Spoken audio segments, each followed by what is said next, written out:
2024 সালের সেপ্টেম্বরে ইন্দল যাদবকে বিকাশ সিং এবং অভিযোগ যে কামারহাটি পুরসভার 29 নম্বর ওয়ার্ডের তৃণমূল কাউন্সিলর নির্মলা রায় মারধর করে এবং এই ঘটনার পর পুলিশে অভিযোগ পর্যন্ত জানানো হয়েছিল এবং ঘটনার পর থেকে ইন্দল পলাতক। পুলিশ যেটা জানাচ্ছে, ইন্দল বর্ধমানে একটি রেস্তোরাঁয় কাজ করে এলাকা ছাড়া, কিন্তু বিকি যাদবের জন্মদিনের পার্টি থেকে এসে এখানে গুলি চালানোর ঘটনা সংঘটিত করে, তারপরে মোটর বাইক ফেলে রেখে পালিয়ে যায়।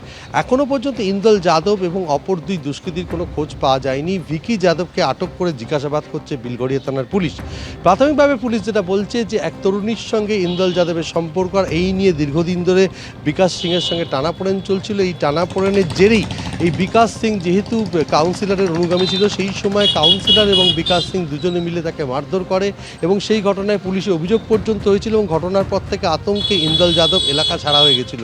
এবং ইন্দল যাদবের মা যেটা জানাচ্ছেন যে কাউন্সিলর এবং বিকাশ তাকে মারধর করেছিল, সেই সময় পুলিশ কোনো ব্যবস্থা নেয়নি এবং তারপর থেকে তার ছেলে এলাকায় নেই এবং এই ঘটনায় তাকে ফাঁসানো হচ্ছে বলে তার মা দাবি করছে। কিন্তু কাউন্সিলর যেটা অভিযোগ জানাচ্ছেন যে বারবার বলা হয়েছিল ওই তরুণীর সঙ্গে সম্পর্ক না রাখতে, কিন্তু বিকাশের সাথে গণ্ডগোল এবং তারপরে তাকে ডেকে যে তিনি মারধর করেছেন সেটা তিনি স্বীকারও করেছিলেন।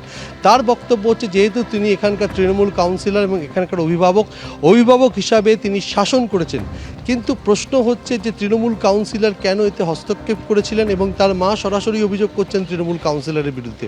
আর এই টানাপোড়েনের জেরেই বিকাশের উপর হামলার ছক কষেছিল ইন্দল, এমনটাই প্রাথমিকভাবে পুলিশ জানাচ্ছেন।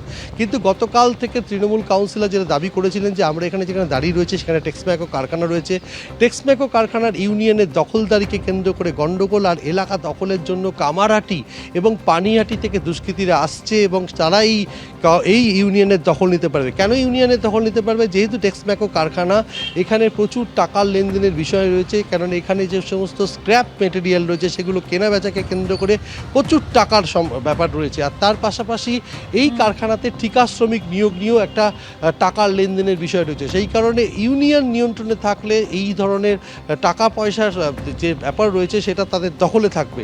আর সেই কারণে এই বিষয়টি কিন্তু পুলিশের পক্ষ থেকে বারবার বলা হচ্ছে যে বিকাশ সিংয়ের সঙ্গে গণ্ডগোল, ওই তরুণীকে কেন্দ্র করে পরবর্তীকালে এই তরুণীকে বিহারে পাঠিয়ে দেয় তার বাড়ির লোকজন। এই ঘটনাকে কেন্দ্র করেই গণ্ডগোল এবং তার জেরে আক্রোশ ছিল বিকাশ সিংয়ের ওপর, আর এই কারণেই হামলা চালানো হয়েছে। বিকাশ সিং কিছুটা সুস্থ হলে বাকি তথ্য পাওয়া যাবে। আর এই মুহূর্তে ভিকি যাদবকে আটক করে জিজ্ঞাসাবাদ করছে পুলিশ। আর ইন্দল যাদবের এখনও পর্যন্ত কোনো খোঁজ পাওয়া যায়নি। অর্থাৎ শনিবার সন্ধ্যায় ঘটনাটি ঘটেছে। ঘটার পর থেকে এখনও পর্যন্ত এই ঘটনায় পুলিশ কাউকে গ্রেপ্তার করতে পারেনি। প্রধান অভিযুক্ত খোঁজ চালানো হচ্ছে। ভিকি যাদব যার বাইকটি ব্যবহার করেছিল তাকে আটক করে জিজ্ঞাসাবাদ করছে বেলঘরিয়া থানার পুলিশ।